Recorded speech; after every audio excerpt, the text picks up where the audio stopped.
السلام علیکم ورحمۃ اللہ وبرکاتہ۔ بسم اللہ والصلاۃ والسلام علی رسولہ الکریم، اما بعد فاعوذ باللہ من الشیطان الرجیم، بسم اللہ الرحمن الرحیم۔ سورہ بقرہ کی آیت نمبر 5، اس کا ترجمہ کرنے کی کوشش کرتے ہیں، اللہ تعالیٰ اس کو قبول فرمائے۔ تو آیت جو ہے وہ یہ ہے کہ اولئک علی ھدی من ربہم واولئک ھم المفلحون۔ اولئک آپ کو پتہ ہے یہ اسم اشارہ ہے، اور یہ پہلا حصہ ہے آیت کا اور یہ دوسرا حصہ ہے آیت کا۔ اس میں درمیان میں واو ہے، واو یہاں پہ عطفیہ ہے جس کا مطلب ہے اور۔ تو یہ والے اور یہ والے لوگ، ان کے بارے میں بات ہو رہی ہے۔ یہ بات کہاں سے ہے؟ اولئک کا اشارہ کس طرف جا رہا ہے؟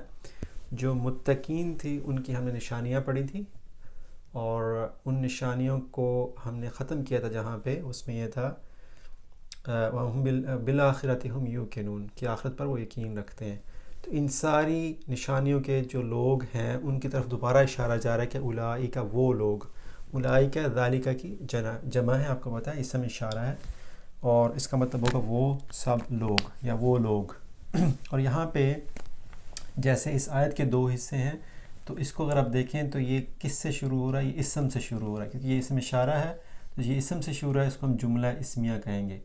تو اسم سے شروع ہونے والے کو ہم جملہ اسمیہ کہیں گے۔ اب جملہ اسمیہ کے دو حصے ہوتے ہیں، ایک حصہ اس کی مبتدا ہوتی ہے اور اس کی خبر ہوتی ہے۔ تو مبتدا یہاں پہ یہ ہے، اولئک یہاں پہ اس کا مبتدا ہے، یہاں سے خبر شروع ہو رہی ہے۔ جب بھی مبتدا اور خبر کے درمیان میں آپ کو اردو میں کچھ اضافہ کرنا پڑتا ہے، جیسے ہیں یا تھے یا ہے، اس طرح کا الفاظ لگانا ہے۔ میں آپ کو مثال دیتا ہوں، مثال یہاں پہ ہے ھذا کتاب، کتابن، تو اردو میں ترجمہ کرتے ہم یہ کہیں گے یہ ایک کتاب ہے۔ یہ ہے کہاں سے آیا؟ جب بھی آپ اس کو مبتدا کو خبر میں آپس میں ملاتے ہیں تو ان کو جوڑنے کے لیے یہ اردو میں ہمیں لفظ استعمال کرنا پڑتا ہے، عربی میں یہ لفظ موجود نہیں ہے۔ تو ھذا کتابن، یہ ایک کتاب ہے۔ اسی طرح سے اولئک یہ لوگ ہیں، اس کا ترجمہ ہوگا یہ لوگ وہ لوگ ہیں۔ اب اس کی خبر کیا ہے؟ خبر بہت لمبی ہے، عام طور پہ خبر جو ہے منکرہ ہوتی ہے، تو یہاں پہ پورا فقرہ جو ہے ایک خبر ہے۔ یہ جملہ اسمیہ ہے، اس میں اندر اولئک مبتدا ہے، علی ھدی من ربہم اس کی خبر ہے۔ اور اس طرح سے ایک اور جو اس جملہ اسمیہ اولئک ھم المفلحون، اس میں اولئک مبتدا ہے اور ھم المفلحون اس کی خبر ہے۔ اب خبر کیا ہے؟ خبر یہ ہے کہ علی ھدی، یہ کیا چیز ہے؟ علی ھدی، علی حرف جار ہے، حرف جار ہے، اور حرف جار کیا چاہتا ہے؟ اس کے بعد جو آنے والا لفظ ہے اسم ہے وہ مجرور ہو جائے۔ اب آپ کو پتہ ہے کچھ الفاظ ایسے ہوتے ہیں اسپیشلی جو یا پہ ختم ہوتے ہیں، ان کی حالت نصب، رفع اور جر کی ایک ہی ہوتی ہے۔ تو علی ھدی جو ہے یہ حالت ہم اس کو فرض کریں گے کہ یہ مجرور حالت میں ہے، حالانکہ اس کے اوپر دو زبریں ہیں۔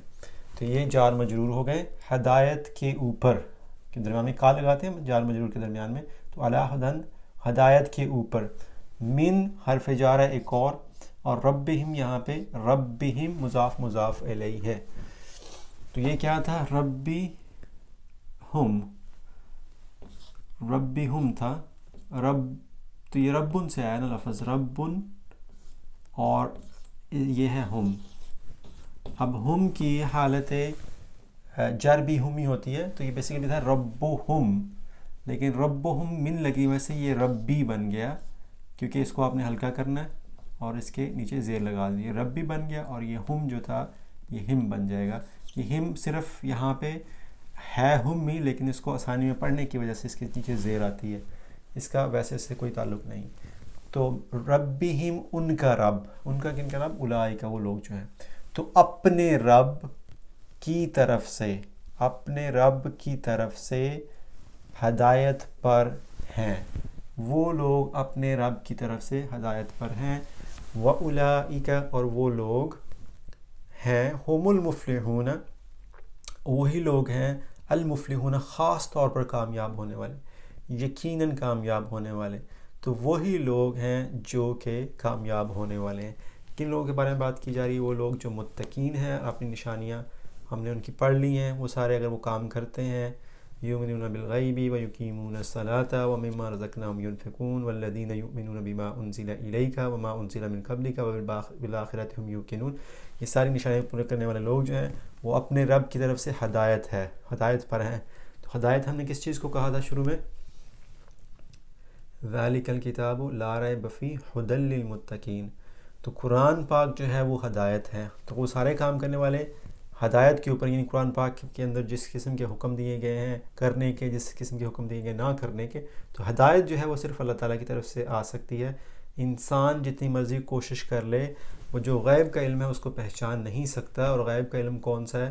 کہ مرنے کے بعد کیا ہوگا، قیامت کا دن کیا ہوگا، دوزخ، جہنم، جنت کیا چیزیں ہیں، ملائکہ کیا چیزیں ہیں. ایسی چیزیں جو انسان کی سوچ سے باہر ہیں اس کو غیب کا علم کہتے ہیں.